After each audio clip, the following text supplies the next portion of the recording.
Friday. It is 6 o'clock here on your March 1st. I'm Alicia.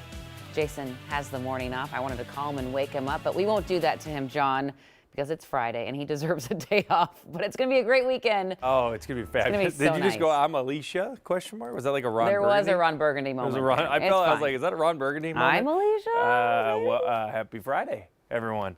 And 31 degrees warmer in International Falls than yesterday. 37 degrees warmer in Hayward. We're 22 degrees warmer here in the Twin Cities. So yesterday we made it to 59 degrees.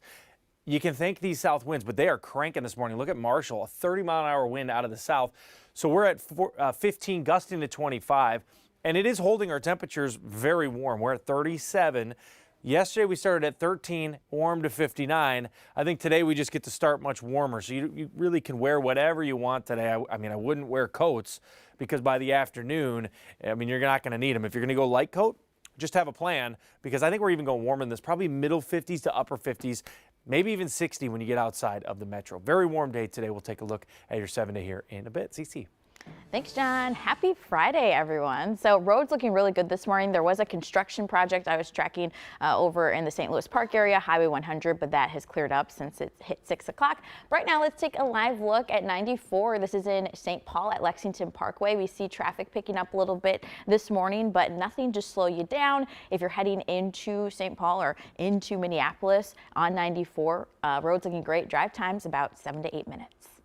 Good stuff, Cece. Thank you for that. Our top story here at 6. We're just 10 days and counting from thousands of teachers walking off of the job in the state's second largest school district, St. Paul. In just 3 hours, the union and district leaders will come together for another high-stakes meeting and try to work out a deal. Michelle Beck is live from district headquarters with more on where negotiations stand right now. Good morning, Michelle. Hey, good morning to you, Alicia. The latest in negotiations is set to happen right here at district offices starting at 9 a.m.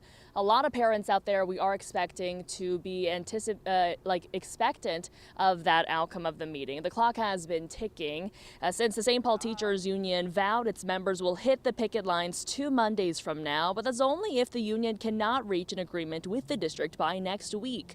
The union wants strong wages and affordable insurance, which it calls necessary to keep educators. The district maintains its teachers deserve more, but more pay compromises programs for kids. As far as potential impact, a strike could cancel classes, something St. Paul families are already planning for. I am anticipating that if a strike happens, we'll end up sort of teaming up with other families. I know it's frustrating for a lot of families that don't have childcare when their kids aren't in school and what to do with children, but it's also necessary for both sides to come to a resolution. And the district did say that if there is a strike, it's looking at ways to lessen the impact on families, on students. Coming up in the next 30 minutes, we'll talk about another big headline from this past week. Of course, the superintendent announcing his departure. This news in light of that one. Alicia. All right, Michelle, thank you. The cleanup begins after a fire tore through an encampment in South Minneapolis. You're looking at video of the fire as it broke out yesterday afternoon. City crews added fencing to this lot near 28th Street in the Phillips neighborhood. This is the encampment of largely indigenous residents that has moved locations several times this winter. We have a crisis on our hand here now, but that has to come into play with how the city set us up. Don't we deserve safe spaces for our people? Mayor Jacob Fry says the encampments are not safe and can't be allowed to continue, but he says the city is partnering with Hennepin County and social service agencies to help find stable housing. This morning, police are looking for the person who shot and left a man dead in North Minneapolis. Police say bystanders found the man in his parked car at 39th and Sheridan Avenues about 12 hours ago. They tried performing CPR until first responders arrived. Police are also investigating what led up to the shooting. In the last 24 hours, our state's 8 representatives in the House of Representatives came together to recognize the sacrifice of officers Paul Elmstrand and Matt Ruge and firefighter paramedic Adam Finseth. Representative Angie Craig, who represents Burnsville, led a moment of silence and spoke about the sacrifice each of the men made. There are no words to describe the void that this loss have left. For their families, Minnesota's law enforcement community, and for the city of Burnsville and our entire state. Craig also joined Senators Amy Klobuchar and Tina Smith in introducing a resolution honoring the fallen heroes and Sergeant Adam Medlicott, who was injured in the shooting.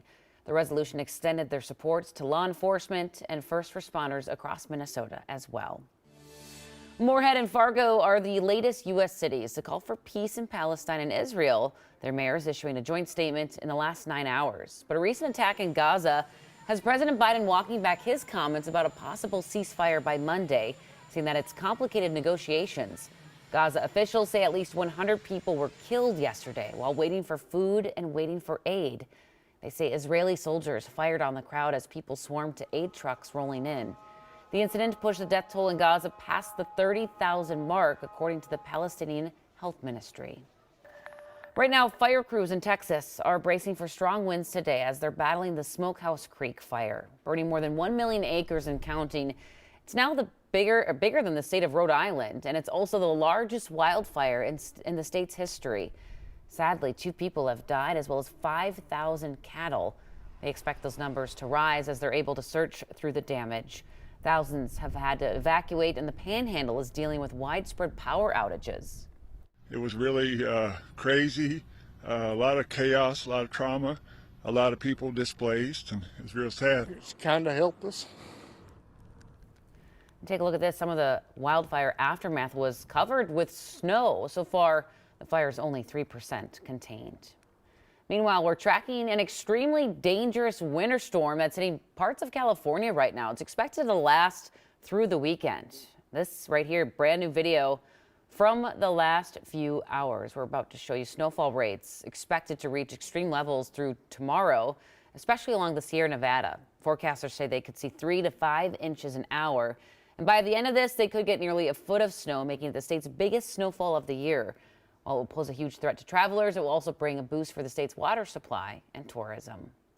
Well, Super Tuesday, just 4 days away, you have the chance to head to the polls early over the weekend. In 1 hour, doors open at the Minneapolis Early Vote Center until 6 tonight.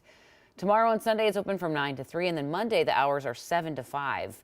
Ballot drop-off is also available until 8 p.m. on Election Day. So far in Minneapolis, about 4,000 people have voted early compared to 12,000 around this time in 2020. But that's expected, experts say, because this is a less competitive primary. If you were hoping for a good burger and a shake today, you are definitely in luck. A historic spot is reopening their doors in Dinkytown. I'm Morgan Wolf. A Dinkytown staple has reopened. Annie's Parlor is back with their signature shakes and burgers. They've been around since the 70s, but they closed 4 years ago during the pandemic. Within this time, the owners upgraded their entire kitchen and, of course, some things in the dining room. Customers, especially the students on campus, are really happy to see it back.